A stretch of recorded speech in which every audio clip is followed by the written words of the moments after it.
Show शुरू होता है और हम एक युवा व्यक्ति को देखते हैं जिसका नाम नाकानो है, जो टोक्यो में एक बड़ी कंपनी में प्रोग्रामर के रूप में काम करता है। वह बहुत मेहनती है और अक्सर कंपनी के प्रोजेक्ट्स को पूरा करने के लिए ओवर टाइम काम करता है। इस अतिरिक्त काम का उस पर असर पड़ता है और नाकानो थका हुआ और ऊर्जा की कमी महसूस करता है। सारी थकान और थकावट के कारण उसके शरीर के चारों ओर एक काली आभा बनने लगती है। सोरा, एक पवित्र लोमड़ी देवी, गुप्त रूप से नाकानो के जीवन का निरीक्षण करती है और उसके चारों ओर मंडराते काले आभा के बारे में पता लगाती है। उसके अधीनस्थों में से एक ने पृथ्वी पर आकर नाकानो को लाड़ प्यार करके काले आभा को हटाने में मदद करने का प्रस्ताव दिया। उस रात जब नाकानो थकान भरे दिन के बाद घर लौटता है तो उसे लगता है कि वह बेहोश हो सकता है। वह अपने अपार्टमेंट पहुंचता है जहां वह अकेला रहता था। अपने अपार्टमेंट में प्रवेश करते समय उसे अचानक कुछ स्वादिष्ट पकाने की खुशबू आई। जब उसने दरवाजा खोला तो उसने देखा कि एक छोटी लड़की आधी लोमड़ी उसके अपार्टमेंट में खाना बना रही थी। पहले तो नाकानो को विश्वास नहीं हुआ कि उसने क्या देखा, इसलिए उसने यह सुनिश्चित करने के लिए दरवाजा कई बार खोला और बंद किया कि वह भ्रमित या सपना नहीं देख रहा था। उसे लगा कि शायद थकान के कारण वह यह सब कल्पना कर रहा है, इसलिए उसने खुद को कई बार थप्पड़ मारे ताकि वह इस भ्रम से जाग सके। हालांकि जब छोटी लड़की उसके पास आती है और उससे बात करती है तो नाकानो को एहसास होता है कि यह छोटी लोमड़ी लड़की वास्तव में एक असली व्यक्ति है। वह थोड़ा हंसता है, लेकिन फिर उसके मन में यह विचार आता है कि उसे गिरफ्तार किया जा सकता है और राष्ट्रीय टेलीविजन पर एक बाल दुर्व्यवहारकर्ता या अपहरणकर्ता के रूप में दिखाया जा सकता है, क्योंकि वह एक नाबालिग लड़की को अकेले अपने साथ नहीं रख सकता। तो नाकानो ने तुरंत छोटी लड़की को बाहर ले लिया, लेकिन लोमड़ी लड़की चमत्कारिक रूप से दरवाजे से होकर उसके अपार्टमेंट में चली गई। यह देखकर नाकानो हैरान हो जाता है और वह सोच में पड़ जाता है कि अभी क्या हुआ। फिर लोमड़ी लड़की ने उससे कहा कि वह स्वादिष्ट व्यंजन खाए जो उसने नाकानो के लिए तैयार किया था, और क्योंकि उसे खेद हुआ उसने अपने कार्यों की भरपाई के लिए खाना खा लिया। लेकिन अप्रत्याशित रूप से लोमड़ी लड़की द्वारा बनाया गया व्यंजन स्वादिष्ट था। यह इतना अच्छा था कि नाकानो अपने बचपन में माता पिता द्वारा बनाए गए व्यंजनों को याद करने लगा। जब वह भोजन का आनंद ले रहा था, लड़की ने अपना परिचय सिंको के रूप में दिया और बताया कि वह 800 साल पुरानी पवित्र लोमड़ी में से एक है जिसे लोमड़ी देवी ने उसकी मदद के लिए भेजा है। उसने आगे बताया कि उसका काम नाकानो की मदद करना और उसे आराम देना है, जो हाल ही में अत्यधिक काम के बोझ के कारण थका हुआ महसूस कर रहा है। पहले तो नाकानो को सिंको को परेशान करने के डर से अजीब और संदेह हुआ, लेकिन उसने सुझाव दिया कि कभी कभी सभी को लाड़ प्यार की जरूरत होती है। ये सुनकर उसने अनुमति मांगी कि क्या वह उसकी बहुत नरम पूंछ को पकड़ सकता है, और उसने अनुमति दे दी। जब नाकानो ने सिंको की नरम पूंछ पकड़ी तो वह तुरंत इतना खुश हो गया कि उसके चारों ओर की काली आभा धीरे धीरे गायब होने लगी। जब वह उसकी गोद में गहरी नींद में था, नाकानो ने अपने बचपन की एक घटना का सपना देखा जब कोई सिंको जैसा व्यक्ति उसकी मदद कर रहा था। सपने में वह जंगल में खो गया था, लेकिन सिंको जैसे व्यक्ति ने उसे उसकी दादी को ढूंढने में मदद की। जागने के बाद उसे शक होने लगता है कि वे पहले मिल चुके हैं, लेकिन वह तुरंत इनकार कर देती है कि वह नहीं थी। अगले दिन नाकानो लेथार्जिक और बहुत थका हुआ महसूस करता है क्योंकि उसने बहुत कम नींद ली थी। उसके पास सिंको द्वारा तैयार किया गया नाश्ता खाने का भी समय नहीं था, क्योंकि उसे ट्रेन पकड़नी थी इससे पहले कि देर हो जाए। नाकानो के काम पर जाने के बाद सिंको ने उसके घर की सफाई शुरू की और उसके गद्दे को सुखाया ताकि वह आराम से सो सके। वह सभी घरेलू काम बड़ी सावधानी से करती है, जैसे बर्तन धोना, सफाई करना, घर पोंछना और कपड़े धोना। वह यहाँ तक कि सारा खाना भी तैयार कर देती है ताकि नाकानो लौटते ही खा सके। शाम को जब नाकानो काम से घर आता है तो सिंको तुरंत उसे मुस्कान के साथ स्वागत करती है और उसे उन स्वादिष्ट व्यंजनों के साथ रात का खाना खाने के लिए आमंत्रित करती है जो उसने तैयार किए थे। खाने और सफाई के बाद नाकानो उसे अपने दिन के बारे में बताता है और कैसे उसे ऑफिस में काम करते समय आलसी होने के लिए उसके बॉस ने डांटा, भले ही वह प्रोजेक्ट्स खत्म करने के लिए देर तक रुकता था। ये सुनकर सिंको ने उसे अपनी गोद में लेटने का प्रस्ताव दिया ताकि वह आराम कर सके। उसने उसके कान भी साफ करने शुरू कर दिए जो खुजला रहे थे, ताकि वह अधिक आरामदायक और बेहतर महसूस कर सके। वह तरोताजा हो गया और मुस्कुरा रहा था। उसके बाद उसने सिंको के प्यारे कानों को छूने की अनुमति मांगी, क्योंकि उसे लगता है कि उसके कान बहुत प्यारे हैं। वह शर्मिंदा महसूस कर रही थी, लेकिन उसे उसकी बात माननी पड़ी और उसे अपने कान छूने दिए। सिंको शर्मिंदा महसूस करती है और उसके गाल लाल हो जाते हैं, क्योंकि यह उसे मनोरंजक लगता है, लेकिन वह खुद को नियंत्रित करने की कोशिश करती है। नाकानो उसके कानों को गुदगुदी करता है, जिससे वो और भी अधिक मनोरंजित होती है। थोड़ी देर बाद सिंको ने नाकानो से कहा कि वह जल्दी सो जाए ताकि उसे पर्याप्त नींद मिल सके और कल काम करने के लिए पर्याप्त ऊर्जा हो। उसने बताया कि उसे अनिद्रा है जो इतनी गंभीर है कि उसे जल्दी सोने में कठिनाई होती है और अक्सर रातों को नींद नहीं आती। लेकिन फिर सिंको ने बताया कि उसने उसका गद्दा सुखा दिया है ताकि वह अधिक आराम से और गहरी नींद ले सके। हालांकि उसे अभी भी सोने में परेशानी होती है, इसलिए सिंको ने उसके साथ बिस्तर पर सोने का फैसला किया और अपनी पूंछ से उसे दुलारने लगी। अगले सुबह नाकानो तरोताजा होकर उठा और उसके पास सिंको द्वारा तैयार किया गया नाश्ता खाने का पर्याप्त समय था। सप्ताहांत में जब नाकानो को काम पर नहीं जाना होता, वह घर पर रहकर गेम्स खेलता है, इसलिए वह सिंको को कुछ कंसोल गेम्स साथ में खेलने और मजे करने के लिए आमंत्रित करता है। नाकानो और सिंको दोनों बहुत मजा कर रहे हैं और शोर कर रहे हैं, जिससे गलती से उसके अपार्टमेंट के बगल में रहने वाली एक लड़की को परेशानी होती है। लड़की का नाम कोंजी है। उसने फिर उसके कमरे में जाकर शोर के बारे में डांटने का फैसला किया, लेकिन क्योंकि नाकानो ने जवाब नहीं दिया, उसने तुरंत उसके अपार्टमेंट का अनलॉक दरवाजा खोला और उसे सिंको की पूंछ का पीछा करते हुए देखा। जब कोंजी ने यह देखा तो उसने सोचा कि वह एक बच्चे का उपयोग करने की कोशिश कर रहा है। इस सौभाग्य से सिंको ने तुरंत इसे रोक दिया और समझाया कि वह एक बच्ची नहीं थी, बल्कि सैकड़ों साल पुरानी एक पवित्र लोमड़ी थी। अजीब बात यह है कि कोएंजी ने तुरंत उसकी बातों पर विश्वास कर लिया बिना किसी सबूत के, और फिर नाकानो से शोर न करने का विरोध किया क्योंकि यह उसे परेशान कर रहा था, क्योंकि वह घर से काम कर रही थी। कोएंजी को शांत करने के लिए, जो बहुत परेशान थी, सिंको ने उसे कुछ स्वादिष्ट व्यंजन पेश किए और उसने तुरंत प्रस्ताव स्वीकार कर लिया। कोएंजी, जिसने 2 दिन से कुछ नहीं खाया था, तुरंत ही अपने खाने को बहुत भूख से और खुशी से खा लिया। सिंको वादा करती है कि वह कोएंजी को अपना कुछ खाना देगी इस शर्त पर कि वह नाकानो को माफ कर देगी, भले ही उसे उसके कमरे से कोई शोर सुनाई दे। उसने सहमति जताई और सिंको से पोज देने के लिए कहा, क्योंकि उसने सोचा कि सिंको एक लड़की है जो अपने कपड़ों के कारण एनीमे पात्रों की कॉस्प्ले कर रही है। दोपहर में जब सिंको खाना बनाने वाली थी, उसने महसूस किया कि फ्रिज में सामग्री खत्म हो गई है, इसलिए उसने खाने का सामान खरीदने का इरादा किया। लेकिन नाकानो, ये सोचकर कि उसे अकेले बाहर नहीं जाना चाहिए, तुरंत उसके साथ चलने की पेशकश की और उसकी असली पहचान छुपाने के लिए उसे एक टोपी और जैकेट दी।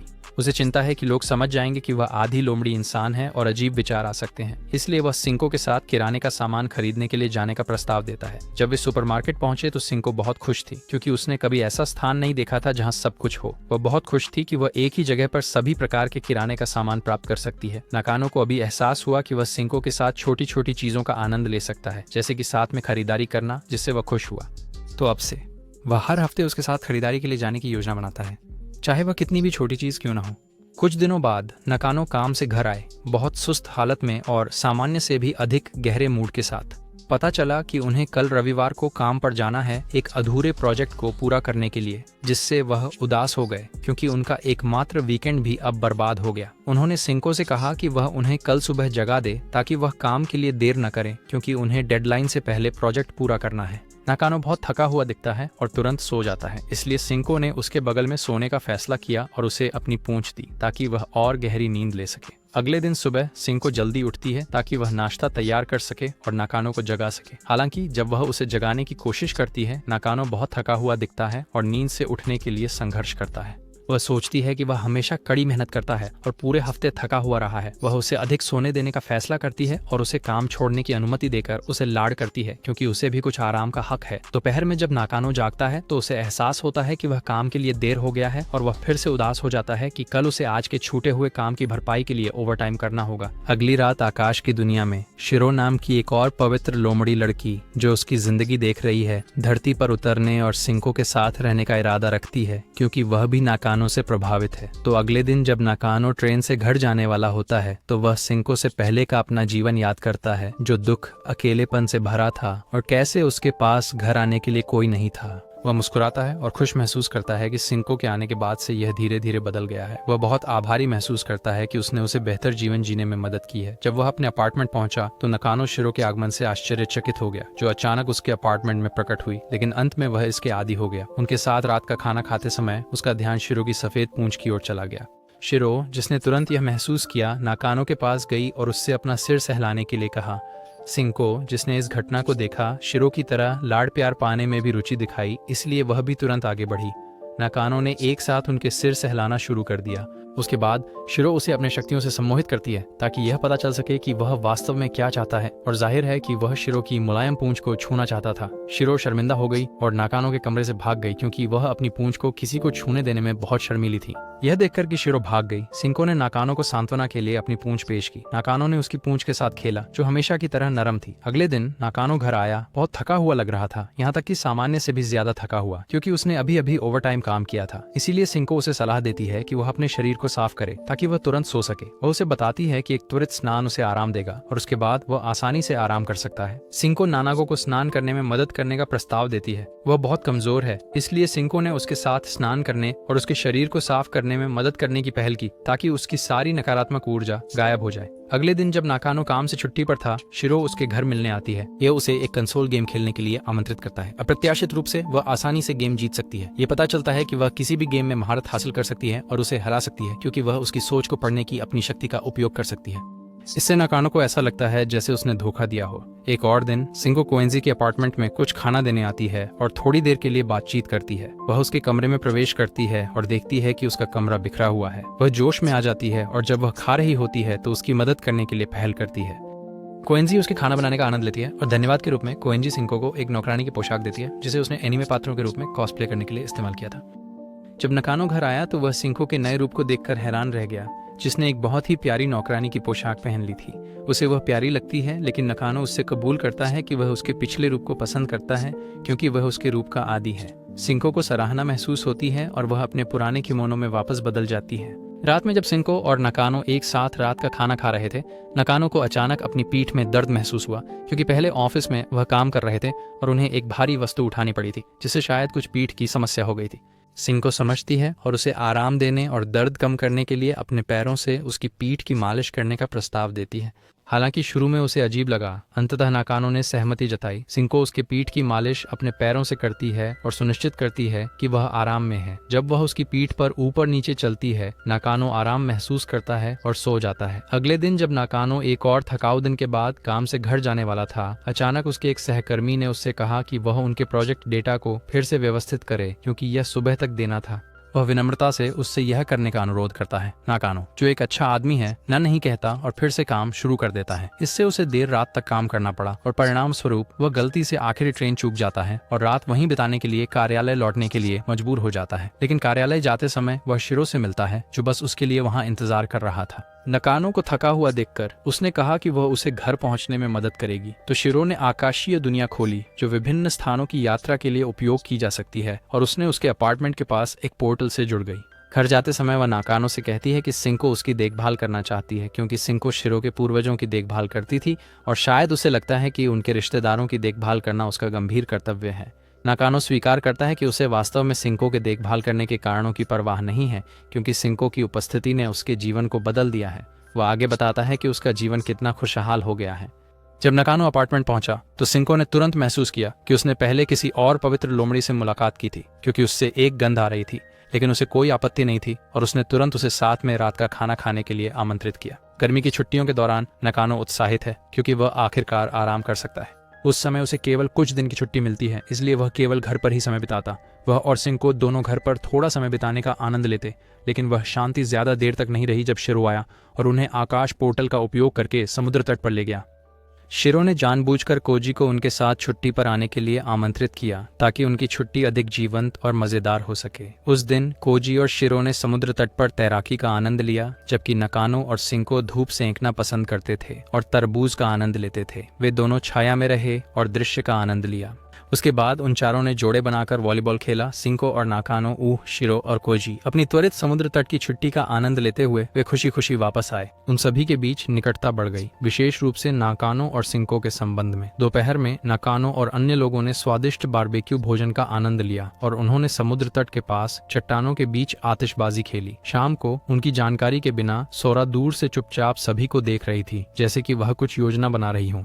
वह नाकानो की ओर आकर्षित है। एक दिन जब नाकानो काम पर जाने वाला होता है तो उसे टेलीविजन पर एक खाद्य विज्ञापन देखकर ललचाता है, जिससे उसके मुंह में पानी आ जाता है। वह स्वादिष्ट व्यंजन के बारे में सोचते हुए निकल जाता है और सिंको, जिसने इसे देखा था, उसके लिए वह भोजन बनाने का इरादा करती है। वह कोजी के अपार्टमेंट में गई और टेलीविजन पर विज्ञापित भोजन बनाने में मदद मांगी। घंटों तक सामग्री तैयार करने और उन्हें उबालने के बाद सिंको ने सभी सब्जियां काट ली थीं और सुनिश्चित किया कि सभी सामग्री सही पकवान बनाने के लिए तैयार है। पकवान अंततः तैयार हो गया और उसने चैन की सांस ली। शिरो, जो अक्सर कोजी के कमरे में आता जाता था, ने भी कोजी और सिंको के साथ भोजन का स्वाद चखा। ये स्वादिष्ट था और अब सिंको चाहती थी कि नाकानो आकर इसे छके। कोजी के स्थान पर सारी गंदगी साफ करने के बाद सिंको कुछ खाना अपार्टमेंट में ले आई ताकि नाकानो इसका आनंद ले सके। इसके अलावा उसने डिश में थोड़ा घर का बना खाना भी जोड़ा ताकि वह उसकी विशेषता का स्वाद ले सके। नाकानो को खाना पसंद आता है और वह इस बात से खुश है कि सिंको ने उसके लिए इतना अच्छा व्यंजन बनाने के लिए समय निकाला। बाद में जब मौसम बहुत गर्म होता है तो सिंको पहल करके नाकानो के बाल काट देती है ताकि उसकी शक्ल साफ सुथरी लगे और उसे आसानी से पसीना न आए। इच्छित हेयर स्टाइल मिलने के बाद वह उसके बालों को सावधानी से साफ करती है ताकि वह बहुत खुश महसूस करे। जब सर्दी आती है और भारी बर्फबारी शुरू हो जाती है तो सिंको नाकानो को काम पर न जाने की सलाह देती है, लेकिन क्योंकि उसे अभी तक कार्यालय के प्रमुख से छुट्टी की सूचना नहीं मिली है इसलिए वह काम छोड़ नहीं सकता।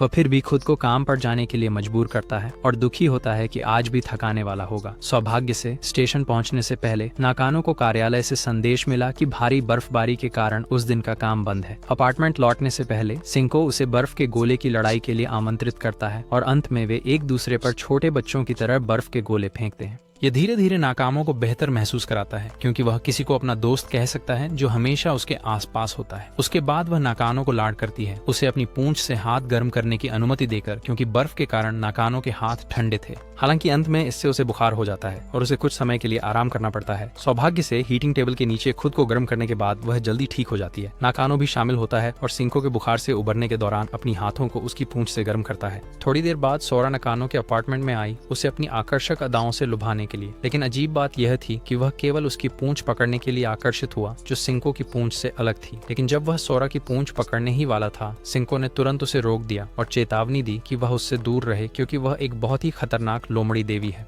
सोरा अपार्टमेंट छोड़ने से पहले वह चालाक थी और उसने फुसफुसाया कि उसे सावधान रहना चाहिए क्योंकि बुरी चीजें होंगी। सोरा के जाने के बाद उसने सिंको पर उससे जलन करने का आरोप लगाया, लेकिन सिंको ने तुरंत इनकार कर दिया और कहा कि सोरा एक बहुत खतरनाक व्यक्ति है। अगले दिन जब सिंको ने अपना बैग खोला तो उसने देखा कि फूलों की माला जो नाकानो ने बचपन में भेंट की थी। ये पता चलता है कि वह वास्तव में जिसने एक बार उसकी मदद की थी जब वह जंगल के बीच में खो गया था। वह खुश है कि वह तब और अब भी उसकी मदद कर सकी। उस समय वह लोमड़ी देवी से प्रार्थना करता था कि वह उसकी मदद करें और सिंको ने उसे सुना और जब वह छोटा था तब उसकी मदद की। शाम को जब नाकानो काम से घर आता है तो सिंको कमरे के माहौल में अचानक बदलाव से उसे चौंका देती है। उसने उनके साथ पीने के लिए बहुत सारी साखें तैयार की थीं, जबकि वे वसंत के लिए अपनी योजनाओं पर चर्चा कर रहे थे। उसने नाकानो को वसंत में खिलते हुए चेरी के फूल देखने के लिए आमंत्रित किया और उसने तुरंत इस निमंत्रण को स्वीकार कर लिया क्योंकि उसने लंबे समय से यह सुंदर दृश्य नहीं देखा था। नाकानो कई बोतलें साके पीता है जब तक कि वह नशे में नहीं हो जाता और अपने भारी काम के बारे में शिकायत करने लगता है क्योंकि उसका बॉस उस पर गुस्सा होता रहता है और कैसे इतनी सारी घंटे और बिना नींद की रातें काम में देने के बाद भी उसका बॉस उसे डांटता है। अंत में वह नींद में आने लगता है और सिंको की मुलायम पूंछ पर जल्दी से सो जाता है। वह हंसती है कि नाकानो कैसे शिकायत करते करते सो गया। सिंको भी उसी समय चिंतित होती है क्योंकि वह अभी भी उसके शरीर पर काला आभा मंडल देख सकती है और सोचती है कि काला आभा मंडल क्यों नहीं गायब हुआ। सिंको समझ नहीं पा रही है कि यह अभी भी वहाँ क्यों है। उसी समय सोरा और शेरा को जादुई पोर्टल के माध्यम से सिंको और एन साकानो की बातचीत देखते हुए देखा जाता है। शेरा को सिंको के खाना बनाने की याद आने लगती है क्योंकि वह लगभग 1 साल से नाकानो के साथ रहने के लिए नीचे आई है और अब तक वह आकाश में वापस नहीं गई है। अगले दिन नाकानो काम से घर आया और वह चिंतित और उदास था क्योंकि उसे उस छुट्टी के बारे में कोई सूचना नहीं मिली थी जिसके लिए उसने आवेदन किया था। नाकानो ने छोटा अवकाश लेने के लिए आवेदन किया था ताकि वह सिंको और दूसरों के साथ चेरी ब्लॉसम पेड़ों को खिलते हुए देख सके, लेकिन उसे कोई पुष्टि नहीं मिली थी। जब वह अपार्टमेंट पहुंचा तो सिंको ने उससे कहा कि वह कल सुबह से पहले सुपरमार्केट से तला हुआ टोफू खरीद लाए उनके पिकनिक के लिए और नानाको ने सहमति जताई कि बहुत सारी खरीदारी करनी है। दुर्भाग्यवश योजना विफल हो गई क्योंकि अगले सुबह नाकानो को अपनी मां से खबर मिली कि उसके पिता बीमार हो रहे हैं। इसका परिणाम यह हुआ कि उसे अपने सिनलो के साथ की योजनाएं रद्द करनी पड़ी और अपने माता पिता की देखभाल के लिए कुछ समय के लिए अपने पुराने गृहनगर जाना पड़ा। नानाको ने अपनी सारी चीजें पैक कर ली और जाने के लिए तैयार हो गया। जाने से पहले उसने अपना अतिरिक्त मोबाइल फोन सिंको को दे दिया ताकि वह लौटने पर उससे संपर्क कर सके। नाकानो चला गया जबकि सिंको ने भी अपनी चीजें पैक करना शुरू कर दिया और बिना उस मोबाइल फोन के कहीं जाने की तैयारी की जो नाकानो ने उसे दिया था। सिंको के जाने से पहले कोंजी उसके कमरे में आया और उसे कुछ खाना दिया और कोंजी ने पूछा कि वह कहाँ जा रही है तो सिंको ने कहा कि वह थोड़ी देर के लिए ही जा रही है। दूसरी ओर नाकानो टोक्यो लौटने से पहले अपनी दादी की कब्र पर अंतिम श्रद्धांजलि देने जा रहा है। उसी समय उसे अचानक वह घटना याद आ गई जब वह जंगल में खो गया था और उसने अपने सपने में जो कुछ देखा था वह वास्तव में सच था। यह समझने के बाद कि जिसने कभी उसकी मदद की थी वह वास्तव में सिंको थी, उसने तुरंत उससे संपर्क करने की कोशिश की। हालांकि क्योंकि सिंको ने अतिरिक्त मोबाइल फोन घर पर छोड़ दिया था, नाकानो उससे संपर्क नहीं कर सका। थोड़ी देर बाद नाकानो के ऑफिस के दोस्त ने उसे तुरंत टोक्यो लौटने और एक ऑफिस प्रोजेक्ट पूरा करने में मदद करने के लिए संपर्क किया, क्योंकि उसके बॉस उसकी अचानक अनुपस्थिति से नाराज थे। ये सुनकर वह अपनी योजना से पहले टोक्यो लौटने के लिए मजबूर हो गया। अपार्टमेंट की ओर जाते समय नाकानो सोचता है कि वह सिंको से मिलने और अपनी जल्दी आने की खबर से उसे चौंकाने के लिए कितना उत्सुक है, लेकिन जब वह अपार्टमेंट पहुंचा तो उसे कोई नहीं मिला और जो अतिरिक्त मोबाइल फोन उसने सिंको के लिए छोड़ा था वह भी मेज पर पड़ा था। वह कोंजी से उसके ठिकाने के बारे में पूछने की कोशिश करता है, लेकिन कोंजी को भी नहीं पता कि वह कहाँ गई। वह बताती है कि सिंको ने कहा था कि वह वापस आएगी और अपना सामान भी साथ ले गई थी। दूसरी ओर हम देखते हैं कि सिंको आकाश में शेरा के लिए खाना बना रही है, जो पहले से ही सिंको के खाने का आनंद लेना चाहती थी। पृथ्वी पर लौटने से पहले सिंको सोरा से नाकानो की काली आभा के बारे में पूछती है और क्यों वह अभी तक गायब नहीं हुई। सोरा ने जवाब दिया कि ये संकेत थे कि सिंको कभी भी उसके ऊपर से काला आभा नहीं हटा पाएगी, इसलिए उसे छोड़ना पड़ा और वापस नहीं आना चाहिए, क्योंकि उसके लिए उसे लाड़ प्यार करना जारी रखना बेकार था जब कोई परिणाम नहीं था। उसी समय नाकानो सिंको की तलाश में बाहर था, क्योंकि उसे चिंता थी कि उसके साथ कुछ बुरा हो सकता है। चिंतित और उदास महसूस करते हुए वह कई जगहों पर गया जबकि बारिश हो रही थी। वह एक मंदिर भी गया और उसने बार बार उसका नाम पुकारा, इस उम्मीद में कि वह उसके पास लौट आएगी। नाकानो को सोरा का आखिरी संदेश याद आया, जिसमें कहा गया था कि जल्द ही उनके दोनों के साथ कुछ बुरा होगा, और उसने सोचा कि सोरा का मतलब अलगाव था। लेकिन ज्यादा समय नहीं बीता, सिंको उसके पास चेरी ब्लॉसम्स के साथ आई। पेड़ खिलने लगे और पहले तो उसने सोचा कि वह उसे फिर कभी नहीं दिखेगा, लेकिन जब वह दिखाई दी तो उसे राहत महसूस हुई। फिर सिंको ने नाकानो को पास के पार्क में चेरी के फूलों को खिलते हुए देखने के लिए ले गई और साथ में साके पी। एक साथ पेय लेते हुए वह कहता है कि उसे अपने बचपन की घटना याद है और कैसे सिंको ने उसकी दादी को खोजने में मदद की थी। उसने कोई जवाब नहीं दिया, लेकिन वादा किया कि वह आखिरी पल तक नाकानो को हमेशा लाड़ करेगी। इसके कुछ ही देर बाद शेरा और कोंजी उनके साथ शामिल होने आते हैं। कोंजी एक लैपटॉप लाया ताकि वे अपना पसंदीदा एनीम एक साथ देख सकें। वे सभी आनंद लेते हैं, खाना खाते हैं और चेरी के पेड़ खिलते हुए देखते हुए साके पीते हैं। वे सभी खुश हैं, विशेष रूप से नाकानो, जो कहता है कि वह कभी भी सिंको से अलग नहीं होना चाहता।